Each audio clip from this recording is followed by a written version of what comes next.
ಸ್ನೇಹಿತರೆ ನಮಸ್ತೆ, welcome to Chaitanya career academy. ಸ್ನೇಹಿತರೆ, 2025-26ನೇ ಶೈಕ್ಷಣಿಕ ವರ್ಷದಲ್ಲಿ ರಾಜ್ಯದ ಪ್ರಾಥಮಿಕ ಮತ್ತು ಪ್ರೌಢಶಾಲೆಗಳಲ್ಲಿ ಖಾಲಿರ್ತಕ್ಕಂತ ಶಿಕ್ಷಕರ ಹುದ್ದೆಗಳಿಗೆ ಎದುರಾಗಿ ತಾತ್ಕಾಲಿಕವಾಗಿ ಅತಿಥಿ ಶಿಕ್ಷಕರನ್ನ ನೇಮಕಾತಿ ಮಾಡಿಕೊಂಡು ಅವರ ಮುಖಾಂತರ ಶೈಕ್ಷಣಿಕ ಚಟುವಟಿಕೆಗಳನ್ನು ನಡೆಸುವುದರ ಕುರಿತು ಇತ್ತೀಚೆಗಷ್ಟೇ ಒಂದು ಆದೇಶ ಸರ್ಕಾರದ ಕಡೆಯಿಂದ ಅಂದ್ರೆ ಶಾಲಾ ಶಿಕ್ಷಣ ಇಲಾಖೆಯ ಕಡೆಯಿಂದ ಹೊರಬಂದಿತ್ತು. ಸೊ ಮುಂದುವರೆದು ಇದೀಗ ರಾಜ್ಯದ ಸರ್ಕಾರಿ ಪ್ರೌಢಶಾಲೆಗಳಲ್ಲಿ ಅತಿಥಿ ಶಿಕ್ಷಕರನ್ನ ನೇಮಕಾತಿ ಮಾಡಿಕೊಳ್ಳುವ ಕುರಿತಾಗಿ ಒಂದು ಪ್ರಮುಖವಾಗಿರುವಂತಹ ಆದೇಶವನ್ನ ಸರ್ಕಾರ ಅಂದ್ರೆ ಶಾಲಾ ಶಿಕ್ಷಣ ಇಲಾಖೆ ಹೊರಡಿಸಿರುವಂತದ್ದು. ಸೊ ಇಲ್ಲಿ ನೀವು ನೋಡಬಹುದು. ಸೊ ಈ ಸರ್ಕ್ಯುಲರ್ ನ ಕಾಪಿಯನ್ನು ನಮ್ಮ ಟೆಲಿಗ್ರಾಮ್ ಚಾನಲ್ ಅಲ್ಲಿ ಕೊಟ್ಟಿರ್ತೇವೆ. ಟೆಲಿಗ್ರಾಮ್ ಚಾನಲ್ ನ ಲಿಂಕ್ ಅನ್ನು ನಮ್ಮ ವಿಡಿಯೋದ ಡಿಸ್ಕ್ರಿಪ್ಷನ್ ಅಲ್ಲಿ ಕೊಟ್ಟಿರ್ತೇವೆ. ನೀವು ಅದನ್ನ ಕ್ಲಿಕ್ ಮಾಡಿ ಜಾಯಿನ್ ಆಗಿ ಈ ಆದೇಶದ ಪ್ರತಿಯನ್ನ ನೀವು ನೋಡಬಹುದು. ಸೊ ಇಲ್ಲಿ ಕೆಲವೊಂದು ಸರ್ಕಾರದ ಆದೇಶ ಸಂಖ್ಯೆಯನ್ನ ಕೊಟ್ಟಿದ್ದಾರೆ, ನೋಡ್ಕೊಳ್ಳಿ. ಸೊ ಇತ್ತೀಚೆಗಷ್ಟೇ ಶಾಲಾ ಶಿಕ್ಷಣ ಇಲಾಖೆ ರಾಜ್ಯದ ಸರ್ಕಾರಿ ಪ್ರಾಥಮಿಕ ಮತ್ತು ಪ್ರೌಢಶಾಲೆಗಳಲ್ಲಿ ಖಾಲಿರ್ತಕ್ಕಂತ ಶಿಕ್ಷಕರ ಹುದ್ದೆಗಳಿಗೆ ಅನುಗುಣವಾಗಿ ತಾತ್ಕಾಲಿಕವಾಗಿ ಅತಿಥಿ ಶಿಕ್ಷಕರನ್ನ ನೇಮಕಾತಿ ಮಾಡಿಕೊಂಡು ಅವರ ಮುಖಾಂತರ ಶೈಕ್ಷಣಿಕ ಚಟುವಟಿಕೆಗಳನ್ನ ನಡೆಸುವುದರ ಕುರಿತಾಗಿ ಒಂದು ಆದೇಶವನ್ನು ಹೊರಡಿಸಿತು. ಸೊ ಅದರಂತೆ ರಾಜ್ಯದ ಸರ್ಕಾರಿ ಪ್ರಾಥಮಿಕ ಶಾಲೆಗಳಿಗೆ 40,000 ಹಾಗೆಯೇ ಸರ್ಕಾರಿ ಪ್ರೌಢಶಾಲೆಗಳಿಗೆ ಒಟ್ಟು 11,000 ಅತಿಥಿ ಶಿಕ್ಷಕರನ್ನ ನಾವು ನೇಮಕಾತಿ ಮಾಡಿಕೊಳ್ತೇವೆ ಈ ಶೈಕ್ಷಣಿಕ ವರ್ಷದಲ್ಲಿ ಅಂತೇಳಿ ಶಾಲಾ ಶಿಕ್ಷಣ ಇಲಾಖೆ ತಿಳಿಸಿತ್ತು. ಸೊ ಇದೀಗ 2025-26ನೇ ಶೈಕ್ಷಣಿಕ ವರ್ಷ ಆರಂಭ ಆಗ್ತಾ ಇದೆ. ಸೊ ಇದರಂತೆ 2025-26ನೇ ಶೈಕ್ಷಣಿಕ ವರ್ಷದಲ್ಲಿ ಈಗ ಮೊದಲ ಹಂತದಲ್ಲಿ ಈಗ ಮುಂದಿನ ತಿಂಗಳು ಶಾಲಾ ಕಾಲೇಜುಗಳು ಆರಂಭ ಆಗ್ತಾ ಇದೆ. ಹಾಗಾಗಿ ಮೊದಲ ಹಂತದಲ್ಲಿ ಸರ್ಕಾರಿ ಪ್ರೌಢಶಾಲೆಗಳಿಗೆ 9,499 ಅತಿಥಿ ಶಿಕ್ಷಕರನ್ನ ನೇಮಕಾತಿ ಮಾಡಿಕೊಳ್ಳುವ ಕುರಿತಾಗಿ ಒಂದು ಆದೇಶವನ್ನ ಹೊರಡಿಸಿರುವಂತದ್ದು. ಸೊ ಇಲ್ಲಿ ಕೆಲವೊಂದಿಷ್ಟು ಷರತ್ತುಗಳನ್ನ ವಿಧಿಸಿದ್ದಾರೆ. ಹಾಗೇನೆ ಯಾವ್ಯಾವ ಜಿಲ್ಲೆಗಳಲ್ಲಿ ಎಷ್ಟೆಷ್ಟು ಅತಿಥಿ ಶಿಕ್ಷಕರನ್ನ ನಾವು ನೇಮಕಾತಿ ಮಾಡಿಕೊಳ್ತೇವೆ ಅಂತ ಕೂಡ ಒಂದು ಕ್ಲಿಯರ್ ಆಗಿ ಒಂದು ಸಂಖ್ಯೆಯನ್ನ ಕೂಡ ಇಲ್ಲಿ ಮೆನ್ಷನ್ ಮಾಡಿದ್ದಾರೆ. ಸೊ ಎಲ್ಲದರ ಬಗ್ಗೆ ಕೂಡ ನಾನು ಡೀಟೇಲ್ ಆಗಿ ಹೇಳ್ತಾ ಹೋಗ್ತೇನೆ. ಸೊ ಮೊದಲನೇದಾಗಿ ಇಲ್ಲಿ ಕೆಲವೊಂದಿಷ್ಟು ಕಂಡೀಷನ್ಸ್ ಗಳನ್ನ ಕೊಟ್ಟಿದ್ದಾರೆ. ಸೊ ಇಲ್ಲಿ ಅತಿಥಿ ಶಿಕ್ಷಕರಾಗಿ ನೇಮಕಾತಿ ಹೊಂದುವಂತಹ ಅಭ್ಯರ್ಥಿಗಳಿಗೆ ಕೆಲವೊಂದಿಷ್ಟು ಷರತ್ತುಗಳನ್ನ ಕೂಡ ಕೊಟ್ಟಿದ್ದಾರೆ. ಸೊ ಅದರ ಬಗ್ಗೆ ಡೀಟೇಲ್ ಆಗಿ ನಾನು ಇಲ್ಲಿ ಹೇಳ್ತಾ ಹೋಗ್ತೇನೆ ನೋಡಿ. ಸೊ ಇಲ್ಲಿ ನೋಡಿ, ಮೊದಲನೆಯ ಷರತ್ತು. ಸೊ ಫಸ್ಟ್ ಕಂಡೀಷನ್, ಸರ್ಕಾರಿ ಪ್ರೌಢಶಾಲೆಗಳಿಗೆ ಶಾಲಾವಾರು ಅಥವಾ ತಾಲೂಕುವಾರು ಖಾಲಿ ಇರುವ ಅಗತ್ಯ ಹುದ್ದೆಗಳಿಗೆ ಅನುಗುಣವಾಗಿ ಮಾತ್ರ ಅತಿಥಿ ಶಿಕ್ಷಕರನ್ನ ತ್ವರಿತವಾಗಿ ನೇಮಕಾತಿ ಮಾಡಿಕೊಳ್ಳಲು ತಾಲೂಕುವಾರು ಅತಿಥಿ ಶಿಕ್ಷಕ ಹುದ್ದೆಗಳನ್ನ ಹಂಚಿಕೆ ಮಾಡಲಾಗ್ತದೆ. ತಾಲೂಕು ವೈಸ್ ನೇಮಕಾತಿ ಮಾಡಿಕೊಳ್ಳಲಾಗ್ತದೆ. ಸೊ ಶಾಲಾವಾರು ಹಾಗೇನೆ ತಾಲೂಕುವಾರು ಪ್ರತಿ ತಾಲೂಕಲ್ಲಿ ಯಾವ್ಯಾವ ಶಾಲೆಗಳಲ್ಲಿ ಎಷ್ಟೆಷ್ಟು ಅತಿಥಿ ಶಿಕ್ಷಕರ ಹುದ್ದೆಗಳು ಖಾಲಿ ಇದೆ ಅಂತ ಹೇಳಿ ಕೂಡ ಇಲ್ಲಿ ಕೊಟ್ಟಿದ್ದಾರೆ. ಸೊ ಹಾಗೇನೆ ಅತಿಥಿ ಶಿಕ್ಷಕರ ಆಯ್ಕೆ ಜವಾಬ್ದಾರಿಯನ್ನ ಸಂಬಂಧಿಸಿದ ಸರ್ಕಾರಿ ಪ್ರೌಢಶಾಲಾ ಮುಖ್ಯ ಶಿಕ್ಷಕರುಗಳ ಮೂಲಕವೇ ನೇಮಕಾತಿ ಮಾಡಿಕೊಳ್ಳುವುದು. ಸೊ ಆಯಾ ಸರ್ಕಾರಿ ಪ್ರೌಢಶಾಲೆಯ ಹೆಡ್ ಮಾಸ್ಟರ್ಗಳ ಮುಖಾಂತರ ಈ ಒಂದು ನೇಮಕಾತಿ ಪ್ರಕ್ರಿಯೆ ನಡೀತದೆ.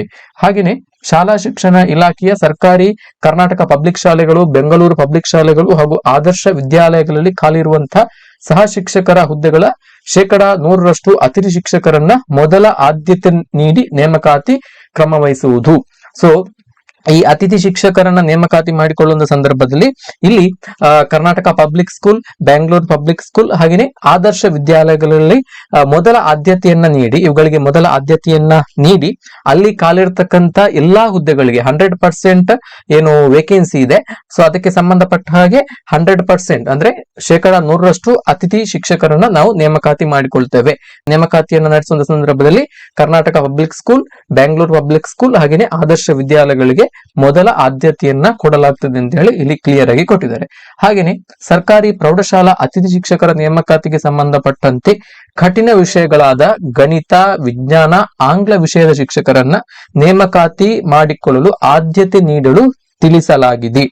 ನಂತರ ಇತರ ವಿಷಯಗಳಿಗೆ ಆದ್ಯತೆ ನೀಡುವುದು. ಸೊ ಹೈಸ್ಕೂಲ್ಗಳಲ್ಲಿ ಪ್ರಮುಖ ವಿಷಯಗಳಾಗಿರುವಂತಹ ಹಾಗೆಯೇ ಸ್ವಲ್ಪ ಟಫ್ ಇರುವಂತಹ ಸಬ್ಜೆಕ್ಟ್ಗಳಾಗಿರುವಂತಹ ಮ್ಯಾಥ್ಸ್ ಇರ್ಬೋದು, ಸೈನ್ಸ್ ಇರ್ಬೋದು, ಹಾಗೆಯೇ ಇಂಗ್ಲಿಷ್ ವಿಷಯಕ್ಕೆ ಸಂಬಂಧಪಟ್ಟ ಹಾಗೆ ಶಿಕ್ಷಕರನ್ನ ಮೊದಲ ಹಂತದಲ್ಲಿ ಮೊದಲ ಆದ್ಯತೆಯನ್ನ ನೀಡಿ ನೇಮಕಾತಿ ಮಾಡಿಕೊಳ್ಳಲಿಕ್ಕೆ ತಿಳಿಸಲಾಗಿದೆ. ಸೊ ನೆಕ್ಸ್ಟ್ ಉಳಿದ ವಿಷಯಗಳಿಗೆ ಆದ್ಯತೆಯನ್ನ ಕೊಡ್ಲಿಕ್ಕೆ ಇಲ್ಲಿ ಹೇಳಲಾಗಿರುವಂತದ್ದು. ಹಾಗೇನೆ ಸದರಿ ವಿಷಯಗಳಿಗೆ ಹೆಚ್ಚುವರಿ ಶಿಕ್ಷಕರು ಇರುವ ಶಾಲೆಗಳಿಗೆ ಅತಿಥಿ ಶಿಕ್ಷಕರ ಹುದ್ದೆಗಳನ್ನ ಮಂಜೂರು ಮಾಡುವಂತಿಲ್ಲ.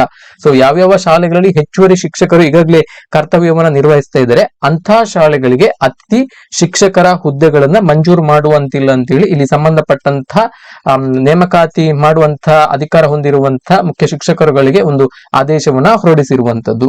ಹಾಗೇನೆ ಅತಿಥಿ ಶಿಕ್ಷಕರನ್ನ ನೇಮಕಾತಿ ಮಾಡಿಕೊಂಡ ಹುದ್ದೆಗೆ ವರ್ಗಾವಣೆ ಅಥವಾ ನೇಮಕಾತಿ ಮುಖಾಂತರ ಕಾಯಂ ಶಿಕ್ಷಕರು ಸ್ಥಳ ನಿಯುಕ್ತಿಗೊಂಡಲ್ಲಿ ಸದ್ರಿ ಹುದ್ದೆಯಲ್ಲಿ ಕಾರ್ಯನಿರ್ವಹಿಸುತ್ತಿದ್ದ ಅತಿಥಿ ಶಿಕ್ಷಕರನ್ನು ಕರ್ತವ್ಯದಿಂದ ಬಿಡುಗಡೆಗೊಳಿಸಿ ಅದೇ ತಾಲೂಕು ಪಂಚಾಯತ್ ವ್ಯಾಪ್ತಿಯಲ್ಲಿ ವರ್ಗಾವಣೆಯಿಂದ ತೆರವಾದ ಹುದ್ದೆಗೆ ಅತಿಥಿ ಶಿಕ್ಷಕರನ್ನ ಹಂಚಿಕೆ ಮಾಡುವುದು. ಸೊ ಅತಿಥಿ ಶಿಕ್ಷಕರಾಗಿ ನೇಮಕಾತಿಯನ್ನ ಹೊಂದಿದಂತಹ ಅಭ್ಯರ್ಥಿಗಳು ಕಾರ್ಯನಿರ್ವಹಿಸಿದಂತಹ ಶಾಲೆಗೆ ಒಂದು ವೇಳೆ ವರ್ಗಾವಣೆ ಮೂಲಕ ಆಗಿರ್ಬೋದು ಅಥವಾ ನೇಮಕಾತಿಯ ಮುಖಾಂತರ ಆಗಿರ್ಬೋದು, ಕಾಯಂ ಶಿಕ್ಷಕರು ನೇಮಕಾತಿ ಹೊಂದಿದ್ದಂತ ಸಂದರ್ಭದಲ್ಲಿ ಸೊ ಅಲ್ಲಿ ಕಾರ್ಯನಿರ್ವಹಿಸಿದಂತಹ ಅತಿಥಿ ಶಿಕ್ಷಕರನ್ನ ಅದೇ ತಾಲೂಕು ಪಂಚಾಯತ್ ವ್ಯಾಪ್ತಿಯ ಇನ್ನೊಂದು ಶಾಲೆಗೆ ಎಲ್ಲೆಲ್ಲಿ ವೇಕೆನ್ಸಿ ಇದೆ ಆ ಶಾಲೆಗೆ ವರ್ಗಾವಣೆ ಮಾಡಲಿಕ್ಕೆ ಇಲ್ಲಿ ಅಧಿಕಾರವನ್ನ ಕೊಟ್ಟಿರುವಂತದ್ದು. ಹಾಗೇನೆ ಅತಿಥಿ ಶಿಕ್ಷಕರನ್ನ ಅತಿ ಹೆಚ್ಚು ಮಕ್ಕಳಿರುವ ಹಾಗೂ ಹೆಚ್ಚಿನ ಸಂಖ್ಯೆಯಲ್ಲಿ ಶಿಕ್ಷಕರ ಹುದ್ದೆಗಳು ಖಾಲಿ ಇರುವಂತ ಪ್ರೌಢಶಾಲೆಗಳಿಗೆ ಆದ್ಯತೆಯ ಮೇರೆಗೆ ಒದಗಿಸುವುದು. ಸೊ ಅತಿಥಿ ಶಿಕ್ಷಕರನ್ನ ನೇಮಕಾತಿ ಮಾಡಿಕೊಳ್ಳುವಂತ ಸಂದರ್ಭದಲ್ಲಿ ಯಾವ ಶಾಲೆಯಲ್ಲಿ ಹೆಚ್ಚು ಮಕ್ಕಳ ಸ್ಟ್ರೆಂತ್ ಇದೆ, ಅತಿ ಹೆಚ್ಚು ಮಕ್ಕಳಿದ್ದಾರೆ ಅಂತ ಶಾಲೆಗಳಿಗೆ ಪ್ರಮುಖ ಆದ್ಯತೆಯನ್ನ ನೀಡಿ ಅಲ್ಲಿ ಶಿಕ್ಷಕರನ್ನ ಭರ್ತಿ ಮಾಡಿಕೊಳ್ಳಬೇಕು. ಹಾಗೆಯೇ ಹೆಚ್ಚಿನ ಸಂಖ್ಯೆಯಲ್ಲಿ ಶಿಕ್ಷಕರ ಹುದ್ದೆಗಳು ಖಾಲಿ ಇದ್ದಂತಹ ಶಾಲೆಗಳಲ್ಲಿ ಕೂಡ ಅತಿಥಿ ಶಿಕ್ಷಕರನ್ನ ನೇಮಕಾತಿ ಮಾಡಿಕೊಳ್ಳಲಿಕ್ಕೆ ಮೊದಲ ಆದ್ಯತೆಯನ್ನ ಕೊಡಬೇಕು ಅನ್ನುವಂತ ಒಂದು ಷರತ್ತನ್ನ ಕೂಡ ಇಲ್ಲಿ ಕೊಟ್ಟಿರುವಂತದ್ದು. ಹಾಗೇನೆ ಅತಿಥಿ ಶಿಕ್ಷಕರನ್ನು ಆಯಾಯ ಹುದ್ದೆಗಳಿಗೆ ವೃಂದ ಮತ್ತು ನೇಮಕಾತಿ ನಿಯಮಗಳಲ್ಲಿ ನಿಗದಿಪಡಿಸಿದ ಕನಿಷ್ಠ ವಿದ್ಯಾರ್ಹತೆಯನ್ನ ಪರಿಗಣಿಸುವಂತದ್ದು ಹಾಗೂ ಅತಿಥಿ ಶಿಕ್ಷಕರ ನೇಮಕಾತಿಗೆ ಸ್ವೀಕೃತವಾದ ಅರ್ಜಿಗಳಲ್ಲಿ ಹೆಚ್ಚು ಮೆರಿಟ್ ಹೊಂದಿರುವ ಅಭ್ಯರ್ಥಿಯನ್ನು ಆಯ್ಕೆ ಮಾಡಿತಕ್ಕದ್ದು. ಸೊ ಇದು ಪ್ರಮುಖವಾಗಿರುವಂತದ್ದು. ಸೊ ಸರ್ಕಾರಿ ಪ್ರೌಢಶಾಲೆಗಳಿಗೆ ಶಿಕ್ಷಕರಾಗಿ ನೇಮಕಾತಿಯನ್ನ ಹೊಂದಬೇಕಿದ್ರೆ ನೀವು ಅಟ್ಲೀಸ್ಟ್ BEd ಅನ್ನ ಕಂಪ್ಲೀಟ್ ಮಾಡಿರ್ಬೇಕು. ಅದರ ಜೊತೆಗೆ TET ಯನ್ನ ಈ ಬಾರಿ ಕೇಳ್ತಾರ ಇಲ್ವಾ ಅನ್ನೋದ್ರ ಬಗ್ಗೆ ಯಾವುದೇ ಕ್ಲಾರಿಟಿ ಇಲ್ಲ. ಸೊ ಅಂತೂ BEd ನೀವು ಕಂಪ್ಲೀಟ್ ಮಾಡಿರ್ಬೇಕು. ಸೊ ಅತಿಥಿ ಶಿಕ್ಷಕರನ್ನ ನೇಮಕಾತಿ ಮಾಡಿಕೊಳ್ಳುವ ಸಂದರ್ಭದಲ್ಲಿ ಹೆಚ್ಚು ಮೆರಿಟ್ ಹೊಂದಿರತಕ್ಕಂಥ ಅಭ್ಯರ್ಥಿಗಳನ್ನ ಆಯ್ಕೆ ಮಾಡತಕ್ಕದ್ದು ಅಂತ ಹೇಳಿ ಇಲ್ಲಿ ಕ್ಲಿಯರ್ ಆಗಿ ಇನ್ಸ್ಟ್ರಕ್ಷನ್ ಅನ್ನ ಕೊಟ್ಟಿದ್ದಾರೆ. ಸೊ ಮೆರಿಟ್ ಮೇಲೆ ಈ ಒಂದು ಆಯ್ಕೆ ಪ್ರಕ್ರಿಯೆ ನಡೀತದೆ. ನೀವು ಗಳಿಸಿದಂತ ಅಂಕಗಳ ಆಧಾರದ ಮೇಲೆ ಇಲ್ಲಿ ನಿಮ್ಮ ಆಯ್ಕೆ ಪ್ರಕ್ರಿಯೆ ನಡೆಸುವಂತದ್ದು. ಸೊ ಇದನ್ನ ಗಮನದಲ್ಲಿ ಇಟ್ಕೊಳ್ಳಿ. ಸರ್ಕಾರಿ ಪ್ರೌಢಶಾಲಾ ಅತಿಥಿ ಶಿಕ್ಷಕರ ಗೌರವ ಸಂಭಾವನೆಯನ್ನ ರೂಪಾಯಿ 12,500 ಪ್ರತಿ ತಿಂಗಳು ಈ ತರ ಒಂದು ನಿಗದಿಪಡಿಸಲಾಗಿದೆ ಅಂತ ಹೇಳಿ ಹೇಳಿದ್ದಾರೆ. ಈಗಾಗಲೇ ನಿಮಗೆ ಗೊತ್ತಿರುವ ಈ ವರ್ಷದ ಬಜೆಟ್ ನಲ್ಲಿ ಸರ್ಕಾರಿ ಪ್ರಾಥಮಿಕ ಶಾಲೆ ಮತ್ತು ಪ್ರೌಢಶಾಲೆಗಳಲ್ಲಿ ಕಾರ್ಯನಿರ್ವಹಿಸತಕ್ಕಂತ ಅತಿಥಿ ಶಿಕ್ಷಕರ ಗೌರವ ಧನವನ್ನ ಈ ಬಾರಿ ಪರಿಷ್ಕರಣೆ ಮಾಡಿದ್ರು, 2,000 ಇನ್ಕ್ರೀಸ್ ಮಾಡಿದ್ರು. ಹಾಗಾಗಿ ಸರ್ಕಾರಿ ಪ್ರೌಢಶಾಲಾ ಶಿಕ್ಷಕರಿಗೆ 12,500 12,500 ಮಾಸಿಕ ಗೌರವ ಧನವನ್ನ ನೀಡಲಾಗ್ತದೆ. ಸೊ ಇವಿಷ್ಟು ಪ್ರಮುಖವಾಗಿರುವಂತಹ ಟರ್ಮ್ಸ್ ಅಂಡ್ ಕಂಡೀಷನ್ಸ್ ಗಳು. ಸೊ ಈಗಾಗಲೇ ಹೇಳಿದಾಗೆ ಒಟ್ಟು 11,000 ಪ್ರೌಢಶಾಲಾ ಅತಿಥಿ ಶಿಕ್ಷಕರನ್ನ ನೇಮಕಾತಿ ಮಾಡಿಕೊಳ್ಳಲಿಕ್ಕೆ ಸರ್ಕಾರ ಈ ವರ್ಷ ಉದ್ದೇಶಿಸಿರುವಂತದ್ದು.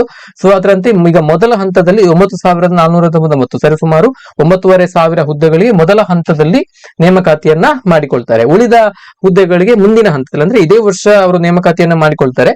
ಸೊ ಮುಂದಿನ ಹಂತದಲ್ಲಿ ಸೊ ಕೆಲವೇ ದಿನಗಳ ನಂತರ ಉಳಿದ ಹುದ್ದೆಗಳನ್ನು ಕೂಡ ಭರ್ತಿ ಮಾಡಿಕೊಳ್ತಾರೆ. ಸೊ ಈಗ ಆದ್ಯತೆಯ ಮೇರೆಗೆ ಎಲ್ಲೆಲ್ಲಿ ಹೆಚ್ಚೆಚ್ಚು ವೇಕೆನ್ಸಿಗಳು ಇದಾವೆ, ಹಾಗೇನೆ ಅಲ್ಲಿ ಕೆಲವೊಂದಿಷ್ಟು ಈಗಾಗಲೇ ಹೇಳಿದಾಗೆ ಕೆಲವೊಂದಿಷ್ಟು ಡಿಫಿಕಲ್ಟ್ ಸಬ್ಜೆಕ್ಟ್ಸ್ ಗಳಿಗೆ ಮ್ಯಾಥ್ಸ್ ಇರ್ಬೋದು, ಸೈನ್ಸ್ ಇರ್ಬೋದು, ಹಾಗೆ ಇಂಗ್ಲಿಷ್ ಇರ್ಬೋದು, ಇಂತಹ ಸಬ್ಜೆಕ್ಟ್ ಗಳಿಗೆ ಶಿಕ್ಷಕರನ್ನ ಆದ್ಯತೆಯ ಮೇರೆಗೆ ನೇಮಕಾತಿ ಮಾಡಿಕೊಳ್ಳಲಿಕ್ಕೆ ಶಾಲಾ ಶಿಕ್ಷಣ ಇಲಾಖೆ ಉದ್ದೇಶಿಸಿರುವಂತದ್ದು.